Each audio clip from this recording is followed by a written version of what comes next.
Oi, tudo bem? Hoje é dia 6 de março de 2024. Tá chovendo muito e os meus pacientes marcaram e por isso eu resolvi gravar esse vídeo. Eu sou a Ariane, eu sou fonoaudióloga há 15 anos, sou mãe de 2 crianças pequenas, mas hoje o meu intuito de gravar esse vídeo não é falar sobre mim.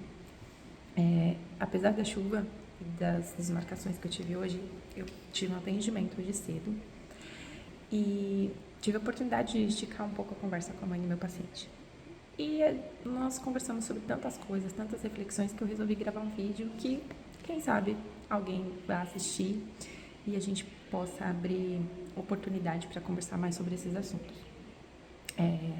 A criança que eu atendi hoje cedo é um menino que ele está no espectro do autismo, já foi algumas vezes avaliado com nível 2, com nível 3, mas ele é uma criança com 4 anos de idade, uma criança linda que eu sou apaixonada já há muito tempo. Mas a questão é que nós estávamos conversando sobre o futuro. O futuro dessas crianças que tenham qualquer tipo de deficiência. Eu tive a experiência de ter trabalhado na prefeitura aqui da cidade há algum tempo, num centro, um centro-dia da pessoa com deficiência, que trabalhava com pessoas adultas exclusivamente. E estar perto dessas pessoas, que são as pessoas que quase ninguém vê, é um mundo muito diferente.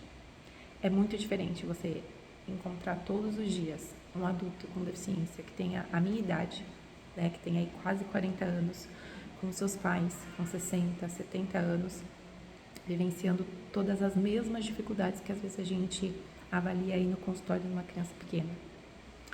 Porque uma coisa é você ter uma criança pequena, de até que tivesse 4 anos e usasse uma fralda.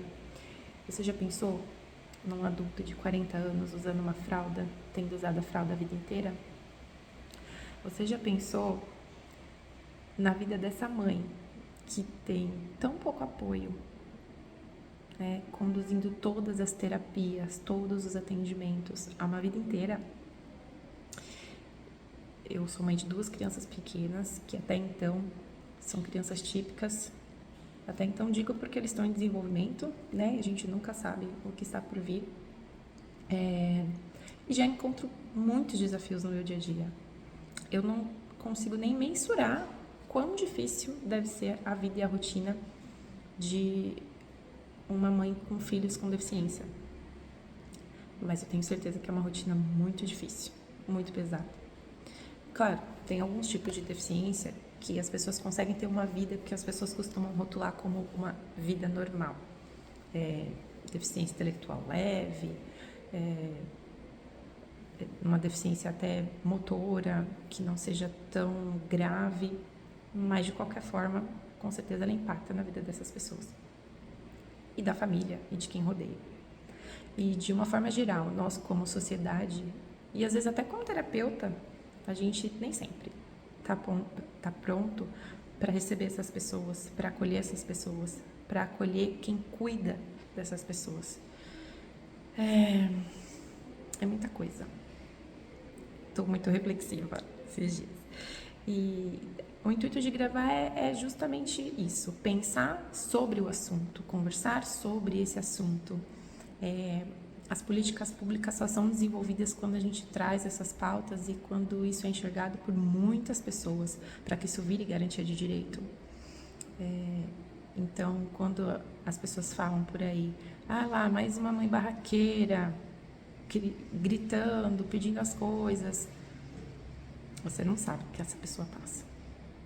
Você não sabe o que é em qualquer lugar e ser olhado, e ser julgado, e ser apontado o tempo inteiro.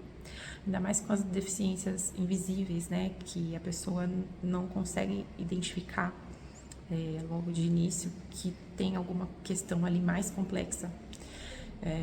E de um modo geral, as pessoas já estão bem intolerantes, Até com as crianças típicas, as pessoas já têm muita dificuldade de aturar uma criança que é feliz, que canta, que grita, que pula, que corre. Os adultos querem sempre estar silenciando as crianças, mesmo quando são típicas. Quando elas são atípicas, fica ainda mais complicado. Mas voltando a falar da questão do futuro e da vida adulta, eu trago muitas reflexões no meu dia a dia de quantas horas de terapia realmente são suficientes para uma criança ou realmente são necessárias para algumas pessoas. Porque eu vou pensar, eu trabalhei com pessoas de 40, 50 anos de idade que às vezes fizeram terapia a vida inteira. Essas pessoas estão cansadas de tanta terapia, de tanta gente falando como eles têm que fazer as coisas. Alguns dão conta de muita coisa e outros não dão conta de quase nada. E às vezes cabe a nós adaptar o espaço para essas pessoas, o espaço, a alimentação, a rotina, porque isso também faz parte de um planejamento terapêutico.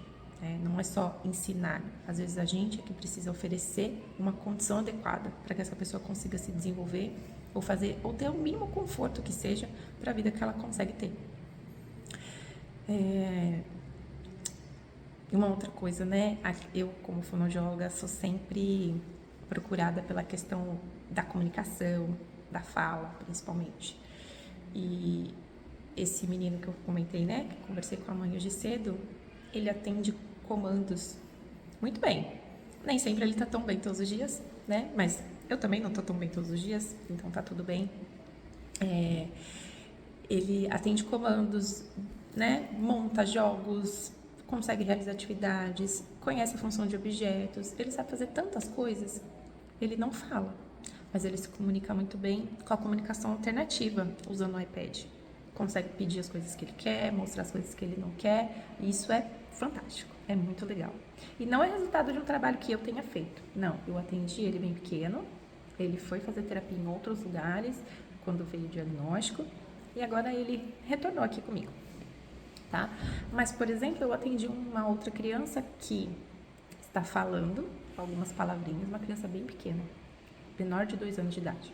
Está falando algumas palavrinhas, mas que tem questões no comportamento, não consegue atender solicitações de uma etapa simples, um contato visual mais escasso. Então, não necessariamente eu estou falando que essa criança, em propósito, né, tenha autismo ou tenha qualquer coisa. Mas é uma criança que está falando, mas está com a comunicação e a pragmática prejudicada. Então eu penso o quanto é importante a gente conhecer do desenvolvimento infantil normal, padrão esperado, seja lá o nome que for colocado, para entender se aquilo é um funcionamento esperado ou não, e o que tinha que ser esperado para cada idade. Então a gente estudar é importante, a gente ter fé também é importante, e a gente ter um olhar com um pouco mais de compaixão para essas mães, para essas famílias, para essas crianças, com os terapeutas que muitas vezes também estão aprendendo e batendo a cabeça, tentando correr atrás de pensar como eu consigo ensinar isso para essa criança. Como eu posso usar o que eu aprendi e aplicar com essa criança, porque os nossos pacientes são sempre desafios. Seja lá qual for o diagnóstico, a dificuldade ou a necessidade. E entender que a expectativa familiar, ela é natural. E às vezes a gente precisa conversar com esses pais e alinhar essas questões de expectativas. Mas também pensar sobre um futuro, de pensar o que é mais importante. Vai ser mais importante ele conhecer todas as letras, todos os números, fazer muitas contas, ou ele conseguir entrar num lugar com segurança, usar um banheiro, se alimentar sozinho, fazer a própria higiene, trocar suas roupas, claro, quando eles têm condição para fazer isso tudo. Mas eu penso muito, eu sou super fã do trabalho dos terapeutas ocupacionais, né, conhecidos como TO, porque eles trabalham muito essa questão do AVD, né, que são as atividades de vida diária. Eu acho isso de uma importância imensa, absurda. E isso fica ainda mais importante quando a gente tem a oportunidade de conhecer pessoas com deficiência que já são adultas. Porque os pais não vão conseguir pegar esse filho no colo quando eles tiverem 60 e os filhos 40. A troca de uma fralda vai ser muito mais difícil. Alimentar na boca, quando eles aceitam comer, e dependendo do que comem, também não vai ser mais fácil. né? A própria saúde, tanto dos pais quanto, né, das pessoas com deficiência de um modo geral, não só autistas, na vida adulta, tudo fica muito mais difícil. Então, enfim, era um pouco de um desabafo, era um pouco de trazer coisas pra gente pensar sobre como conduzir o trabalho com as pessoas com deficiência de um modo geral e entender que, apesar de eu ser apaixonada, encantada pelo universo infantil, desenvolvimento e acreditar de verdade na neuroplasticidade, no desenvolvimento, na janela de oportunidade, na estimulação precoce, falta muito da nossa parte enquanto ciência até, não só da fonoaudiologia. Eu acho que falta muito pensar no desenvolvimento, bem-estar psicossocial, que tanto se fala aí, né, de parâmetros de saúde das pessoas adultas com deficiência e dos cuidadores dessas pessoas adultas com deficiência. A assistência que é oferecida para essas pessoas cuidarem dessas outras ainda é muito pouca. E a gente não está pronto, e a gente precisa de mais. Eu também não estou pronta, eu tenho certeza que eu preciso de muito mais. Enfim, hoje era só um pouco sobre isso. Não sei quem vai ver esse vídeo, nem se alguém vai ver, mas era isso. Muito obrigada.